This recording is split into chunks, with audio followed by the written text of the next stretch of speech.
Brian Tracy की एक किताब है नो एक्सक्यूज। इसका पूरा निचोड़ क्या है? देखिए, बात बहुत सिंपल सी है कि कामयाबी और नाकामी के बीच में ना बस एक चीज खड़ी होती है, और वो है सेल्फ डिसिप्लिन। चलिए इसी पावरफुल आइडिया को थोड़ा और गहराई से समझते हैं। कभी ऐसा लगता है कि हम सपने तो बहुत बड़े बड़े देखते हैं, लेकिन वो हकीकत में बदल ही नहीं पा रहे, और कहीं ना कहीं बहाने हमारे आड़े आ जाते हैं, रास्ता रोक लेते हैं। लेकिन जरा सोचिए, आज जो लोग इतने कामयाब हैं, वो भी तो कभी हमारी ही जगह पे थे। उनके सामने भी ठीक यही मुश्किलें थीं। अच्छा, तो सबसे पहले बात करते हैं कि सफलता की नींव क्या है। देखिए, दो चीजें हैं, अनुशासन और जिम्मेदारी। ये वो पिलर्स हैं जिन पर कामयाबी की पूरी बिल्डिंग खड़ी होती है। तो ये सेल्फ डिसिप्लिन आखिर है क्या? इसकी परिभाषा ना बहुत ही सीधी सादी है। मतलब वो काम करना जो करना जरूरी है, ठीक उसी वक्त जब उसे करना है, भले ही मन हो या ना हो। बस यही। और यही वो मास्टर की है, वो चाबी जो बहुत ज्यादा कामयाब लोगों को बाकियों से एकदम अलग कर देती है। हम सबने सुना है, जो बोओगे वही पाओगे। ये सिर्फ एक कहावत नहीं है, ये जिंदगी का सच है, एक नियम है। आज हम जहां भी हैं, हमारी जिंदगी जैसी भी है, वो हमारे ही पुराने फैसलों और कामों का नतीजा है। तो इसका मतलब क्या हुआ?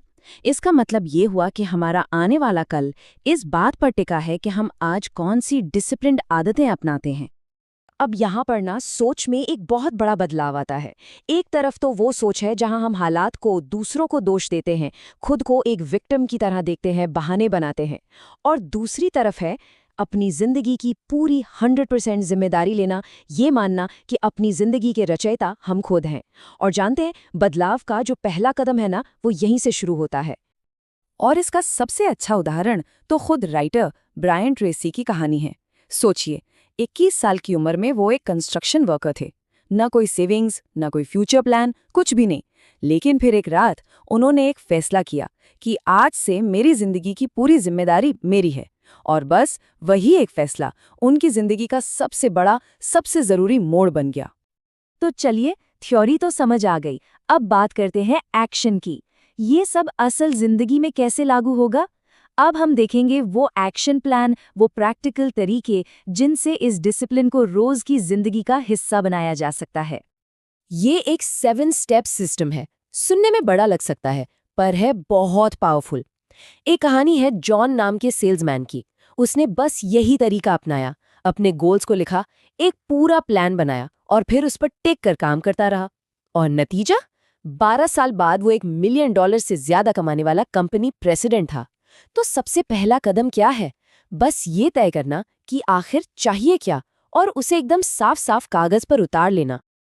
अब एक और कमाल का आइडिया है, द लॉ ऑफ 3। अगर अपनी प्रोडक्टिविटी को बढ़ाना है तो ये नियम बहुत काम का है। करना क्या है? हफ्ते भर के अपने सारे कामों की एक लिस्ट बनाइए। फिर खुद से पूछिए, इन सब में से वो कौन सा एक काम है जो सबसे ज्यादा वैल्यू ऐड करेगा। बस इसी सवाल को 3 बार पूछकर अपने टॉप 3 काम निकाल लीजिए, और फिर अपने 90% एनर्जी सिर्फ और सिर्फ इन्हीं 3 कामों पर लगा दीजिए। टाइम मैनेजमेंट की बात करें तो ये ABCD मेथड कमाल का है। देखिए, A मतलब मस्ट डू, ये तो करना ही करना है। B है शुड डू, मतलब करना चाहिए। C है नाइस टू डू, कर ले तो अच्छा है, नहीं तो कोई बात नहीं। D का मतलब है डेलीगेट, यानी ये काम किसी और को दे दें। और E मतलब एलिमिनेट, इस काम को लिस्ट से हटा ही दें। और इसका गोल्डन रूल क्या है? जब तक आपका कोई A टास्क बचा है, तब तक किसी B टास्क को छूना भी नहीं है। और ये जो आइडिया है ना, ये सीधे सीधे परेटो प्रिंसिपल से जुड़ता है, जिसे हम 80-20 रूल भी कहते हैं। इसका मतलब है कि हमारे सिर्फ 20% काम ही हमें 80% रिजल्ट्स देते हैं। तो कामयाबी का राज क्या है? बस उन 20% कामों को पहचानना और अपनी सारी ताकत उन्हीं पर झोंक देना। तो असली सवाल ये है कि क्या हमने अपने वो 20% काम पहचान लिए हैं? अच्छा, तो पैसा, कामयाबी, ये सब तो बाहरी चीजें हैं, लेकिन सेल्फ डिसिप्लिन के कुछ बहुत गहरे अंदरूनी फायदे भी होते हैं। तो अब हम बात करेंगे उन्हीं की, जैसे कि सच्ची खुशी और मन की शांति। तो सच्ची खुशी किन चीजों से मिलकर बनती है? इसके 5 मेन पिलर्स हैं। पहला, अच्छी सेहत और एनर्जी। दूसरा, अच्छे रिश्ते। तीसरा, ऐसा काम जिसके कोई मायने हों। चौथा, फाइनेंशियल फ्रीडम। और पांचवा, अपनी पूरी काबिलियत तक पहुंचना, जिसे सेल्फ एक्चुअलाइजेशन कहते हैं। और आप देखिए, इन पांचों को पाने और संभालने के लिए गहरे सेल्फ डिसिप्लिन की जरूरत पड़ती है। और मन की शांति, उसके लिए माफ करना, फॉरगिव करना बहुत जरूरी है।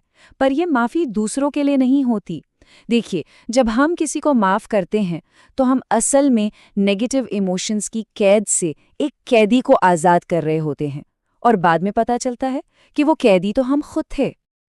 तो मतलब पूरा सार यही है कि हम सब अपनी जिंदगी के आर्किटेक्ट हैं। हम ही उसे डिज़ाइन करते हैं, और सेल्फ डिसिप्लिन वो हमारा टूल है, हमारा औजार है, जिससे हम अपनी मनचाही जिंदगी बना सकते हैं। सारी पावर हमारे अंदर ही है। तो आखिर में सारी बात घूम फिरकर एक ही जगह आती है। अब वक्त है इस एक मेन आइडिया को अपनाने का, और हर तरह के बहानों को हमेशा के लिए ना कहने का। मैसेज बहुत क्लियर है और बहुत पावरफुल है। बहाने बनाना छोड़ें। आज से, अभी से इन प्रिंसिपल्स पर काम करना शुरू करें, और फिर देखें कि जिंदगी कैसे बदलती है। बस एक्शन लेने की देर है। और इस पूरी बातचीत को मैं एक आखिरी सवाल के साथ खत्म करना चाहूंगा। आज इसी वक्त अपनी कामयाबी की कहानी शुरू करने के लिए वो कौन सा एक छोटा सा कदम है जो उठाया जा सकता है?